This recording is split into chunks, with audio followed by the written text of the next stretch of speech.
జై శ్రీరామ్. రామ జన్మభూమిలో శ్రీరామ నామం మారుమోగుతోంది. శ్రీరాముని విగ్రహ ప్రతిష్టాపన ఎంత అంగరంగ వైభవంగా జరిగిందో మనందరికీ తెలిసిందే. ప్రస్తుతం నేను దేవాలయానికంటే రామ మందిరానికి 10-15 అడుగుల దూరంలో ఉన్నాను. ఎంత రద్దీగా ఉందంటే ఎప్పుడెప్పుడు ఆ స్వామిని చూస్తామా, ఆ మూర్తి దర్శనం మాకు ఎప్పుడు జరుగుతుందా అని చెప్పి భక్తులందరూ కూడా ఆతృతగా వేచి చూస్తున్నారు. ఇక్కడ కుతూహలంగా లోపలికి వెళుతున్నారు. కానీ ఇక్కడ చాలా చాలా రద్దీగా ఉంది. అందరూ ఒకేసారి రావడం, తోపులాట జరుగుతోంది. కంట్రోల్ చేయడం అనేది ఇక్కడ పోలీసుల వశం కావట్లేదనే చెప్పాలి. ఒక్కసారి చూడొచ్చు, స్టార్టింగ్ నుంచి ఇక్కడ 2 మార్గాలు ఉన్నాయి. హనుమాన్ గర్హి ఇక్కడ ఉన్నటువంటి సెంటిమెంట్ ఏంటంటే రామ మందిరం అంటే శ్రీరాముడిని దర్శించుకునే ముందు రామబంటు హనుమాన్ని దర్శించుకోవాలి ఖచ్చితంగా. వారి దర్శనం తర్వాతే, వారి అనుమతి తర్వాతే రాముడి దగ్గరికి వెళ్ళాలనే ఒక భావన ఉంటుంది. ఆ నియమం ప్రకారంగా ముందు హనుమాన్ గర్హి దగ్గర ఆంజనేయ స్వామి వారి దర్శనానికి అక్కడే చూడొచ్చు. దగ్గర 2 కిలోమీటర్ల మేర క్యూ లైన్ ఉంది. ఇక అక్కడి నుంచి దర్శనం చేసుకున్న వారు అక్కడి నుంచి రావడానికి రామ మందిరంకి, ఆంజనేయ స్వామి టెంపుల్ అంటే హనుమాన్ గర్హి నుంచి రామ మందిరానికి దగ్గర 800 మీటర్ల వరకు ఉంటుంది. ఆ దారిలో అక్కడి నుంచి కూడా పూర్తిగా కిక్కిరిసిపోయింది రోడ్ అంతా కూడా. భక్తజనం ఎలా ఉన్నారంటే ఇసుక వేస్తే రాలనంత మంది కనిపిస్తూ ఉన్నారు.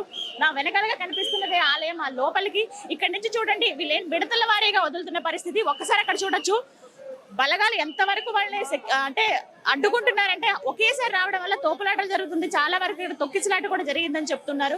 ఇలాంటివన్నీ కలగకుండా ఉండేందుకే జాగ్రత్తలు తీసుకున్నప్పటికీ ఎంతమంది పోలీసులు ఉన్నా కూడా ఒక్కసారి భక్తజనాన్ని చూడండి, అటువైపు చూస్తే తెలుస్తుంది.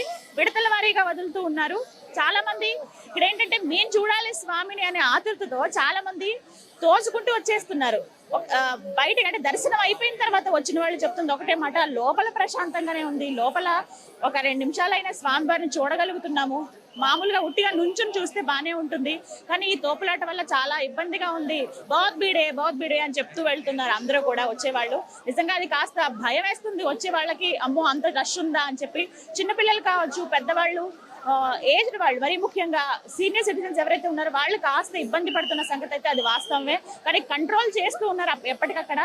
ట్రస్ట్ వారి నుంచి కూడా ఒకటే చెప్తున్నారు, మీరు ప్రశాంతంగా రండి, దర్శనం చేసుకోండి, ఎందుకు హడావిడి పడతారని వాళ్ళ నుంచి వస్తున్నప్పటికీ ఇక్కడ చూడొచ్చు విడతల వారీగా వదులుతున్నారు. ఒకసారి చూడండి, యూపీ పోలీస్ చాలా కంట్రోల్ చేస్తున్నారు. అదనంగా కొంత బలగాలు వచ్చినప్పటికీ కంట్రోలింగ్ అనేది కాస్త కష్టంగా మారిందని చెప్పుకోవాలి. అయితే ఇదంతా కూడా రామ జన్మభూమి, ఈ ఆవరణ అంతా కూడా స్వామివారి భూమి. ఇదంతా కూడా ఏదైతే టెంపుల్ మనకి ఒక భాగంలో కనిపిస్తుంది. ఎంత సుందరమైన దివ్యమైన టెంపుల్ ఇది. ముందు అసలు ఆ గుడిని చూడడానికే మనసంతా నిండిపోతుంది.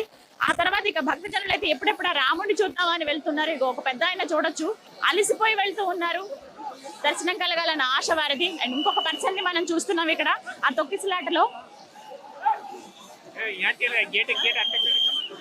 చూడొచ్చు అలిసిపోయారు. ఆ తొక్కిసలాటలో చాలా మంది మూర్చిపోతున్నారు, కళ్ళు తిరిగి పడిపోతున్నారు.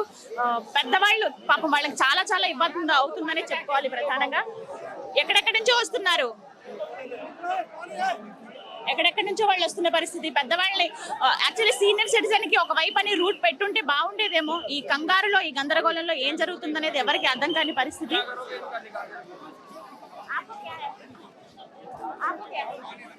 ఎంత ఇబ్బంది పడుతున్నారో. అయ్యో ఎస్, ఇక్కడ పెద్ద ఆయన్ని చూస్తున్నాము. ఈ తొక్కిసలాట్లో పాపం ఆయనకి కాస్త ఊపిరి అందని పరిస్థితి ఏర్పడింది. సెక్యూరిటీ ఎవరైతే ఉన్నారో వాళ్ళు పోలీసులు దగ్గరుండి మరి తీసుకువెళ్ళి పక్కన కూర్చోబెడుతున్నారు. జాగ్రత్తలు తీసుకుంటున్నారు. అంటే సేఫ్ గా చూద్దామనే భావన ఉన్నప్పటికీ ఇక్కడ పరిస్థితులు అయితే అనుకూలంగా లేవు. కానీ భక్తులు కూడా కొంచెం సంయమనం పాటిస్తే బాగుంటుందనే భావన వీళ్ళ నుంచి వినిపిస్తుంది. ఇంత రష్ ఒకేసారి పెరిగిపోవడం కానీ సరే అందరు ఇలా మీద పడిపోవడం చాలా మందికి ఇబ్బందే.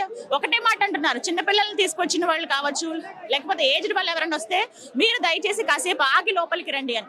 ఇంత దారుణమైన పరిస్థితి ఉంది ఇక్కడ. కానీ అంతా రాముల వారి మీద భారం వేసి అందరూ వస్తున్న పరిస్థితి మనం చూస్తున్నాము.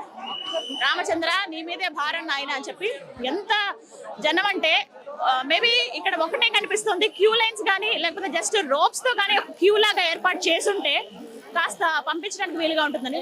ఏదేమైనా కానీ ఇది మా చేతుల్లో లేదు. మేము చాలా వరకు కంట్రోల్ చేసే ప్రయత్నం చేస్తున్నాము. కానీ ఇక్కడ చాలా ఇబ్బందిగా ఉందని చెప్పి పోలీసులు చెప్తున్న మాట. ఎవరికి వారే చాలా మంది ఉన్నారు. దగ్గర ఇక్కడ యూపీ, ప్రధానంగా అయోధ్య వాసులు, ఉత్తరప్రదేశ్ వాసులు, అలాగే రాజస్థాన్, గుజరాత్, మహారాష్ట్ర, మధ్యప్రదేశ్ వాళ్ళు ఇవాళ రోజున చాలా మంది ఉన్నారని చెప్పుకోవాలి. ఇది మాకల్లా మేము స్వామివారిని చూడాలనుకున్నాం. 500 సంవత్సరాల తర్వాత నిరీక్షణ మందిరం ఏర్పాటు చేశారని ఒక మాట వినపడుతుంది. అది వాస్తవమే అయినప్పటికీ కానీ రద్దీ చూడండి. పోలీసులతో వాగ్వాదానికి దిగుతున్నారు. ఎందుకు మమ్మల్ని పంచండి. एक दीदी तो मर गई, बूढ़ी थी ना बहुत, जिसे बाहर कंट्रोल करना चाहिए, बाहर से कंट्रोल करना चाहिए। 1 नंबर गेट से अलाउंस करना चाहिए कि यहाँ 50 छोड़ से यूपी से आए, बनारस काशी से। रूट रास्ता हाँ रामपथ से आए। हाँ हाँ, बाई ट्रेन आए, बाई बस आए परसों। और ये बताइए दीदी, अंदर एक दीदी मर गई, बूढ़ी थी, उधर मर गई, खत्म। इसमें लोग मर गए, हम लोग जवान लोग थोड़ा बच गए। बच्चे के भालू तरह इन लोगों को बाहर 1 नंबर गेट पे कंट्रोल करना चाहिए कि 100 को छोड़ो, यहाँ से लोकेशन लीजिए, अनाउंसमेंट करते रहिए कि यहाँ भीड़ चाहिए, आदमी की जरूरत है, नहीं है, ये सब बातें बताना चाहिए ना। मर रहे हैं लोग दीदी, हालत खराब है। చాలా మందికి ఇబ్బందులు కలిగాయని చెప్తున్నారు.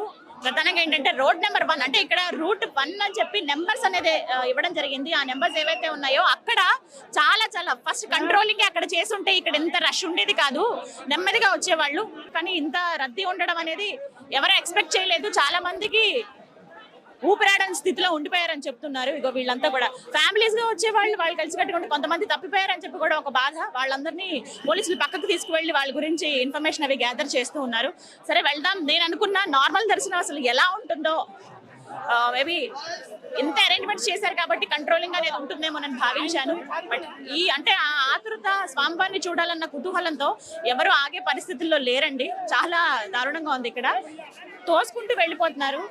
పెద్దవాళ్ళకే చాలా ఇబ్బంది అయిన పరిస్థితి. బట్ చూద్దాము. ఎప్పటికైనా దర్శనం చేసుకుని వచ్చిన వాళ్ళ మాట అయితే ఆ స్వామివారి దర్శనం బాగా జరిగింది, ఇది మాట చెప్తున్నారు. ఇంత కష్టపడి వెళ్ళేది ఒక క్షణం ఆయన్ని చూడడానికే కదా.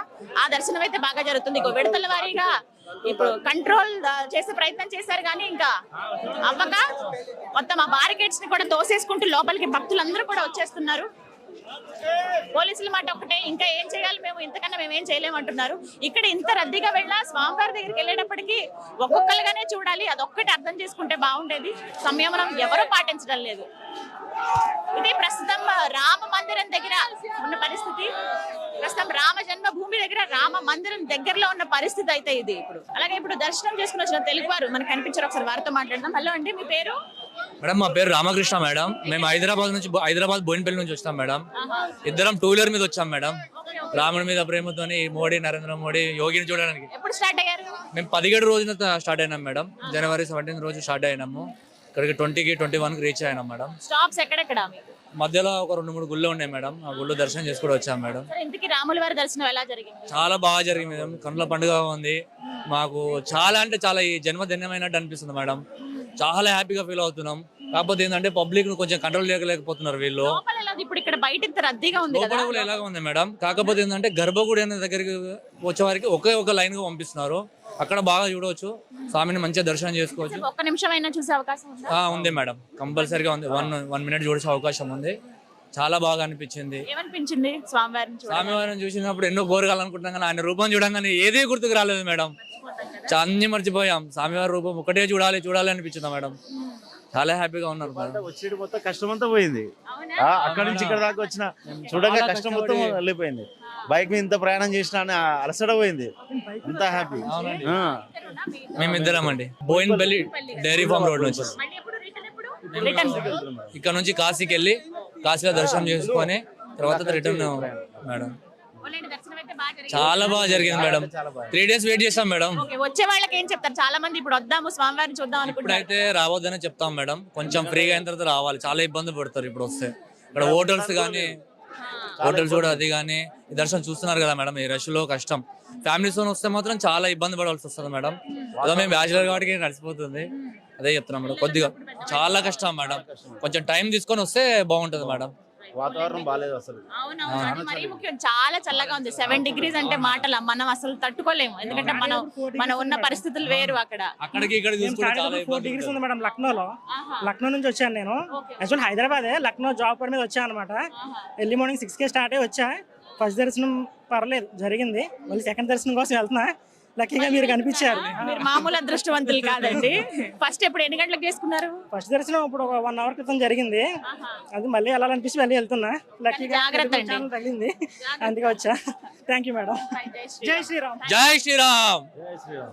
జై శ్రీరామ్. జై శ్రీరామ్. సో విన్నారు కదా, బైక్ పైన వచ్చేవాళ్ళు, కొంతమంది సైకిల్ యాత్ర చేసేవాళ్ళు, పాదయాత్ర చేసేవాళ్ళు, ఇలా చాలా మంది ఆ రాముల వారిని చూద్దామని వస్తున్నారు. ఒకటే మాట చెప్తున్నారు, ఎంత కష్టపడి లోపలికి వెళ్ళాక ఆయన చూడగానే ఆ కష్టం అంతా మర్చిపోతున్నామని. నిజమే అది. కానీ ఈ మధ్యలో ఉన్న కష్టం ఉంది చూసారా, చాలా మంది పోలీసులు కంట్రోల్ చేయలేని స్థితిలో ఉండిపోయారనే చెప్పుకోవాలి. మళ్ళీ అక్కడ హోల్డ్ చేశారు. ఎంతమంది అండి, లక్షల మంది వచ్చేస్తున్నారు ఇక్కడికి. ఇప్పుడు మళ్ళీ ఒక దగ్గర ఆపడం జరిగింది. మళ్ళీ వెళ్ళి విడిచిపెట్టాలంటే లోపల ఉన్న వాళ్ళంతా కూడా మళ్ళీ వాళ్ళు కూడా అక్కడ దాకా వెళ్ళిపోవాలి, మందిరం లోపల దాకా, గర్భగుడి దాకా. ఇంకొక సమస్య ఏమైందంటే వచ్చే రూట్ కూడా వేరేగా ఇంకొక మార్గం అని ఏం పెట్టలేదు. బట్ చూద్దాం, ఈ మార్గంలోనే నేను లోపలికి వెళ్దాం అనుకున్నా. అసలు అంటే ఫ్రీ దర్శనం, సామాన్యులకి ఇచ్చే దర్శనం ఎలా ఉంది అని నేను చూడాలనుకున్నాను. అందులో భాగంగానే వెయిట్ చేసి నిన్నటి నుంచి ఇవాళ రావడం జరిగింది. అంతా స్వామివారి దయ. నేను కూడా వెళ్తానో దర్శనం ఎలా జరుగుతుందో వచ్చాక నా అనుభవం ఖచ్చితంగా చెప్తాను. జై శ్రీరామ్.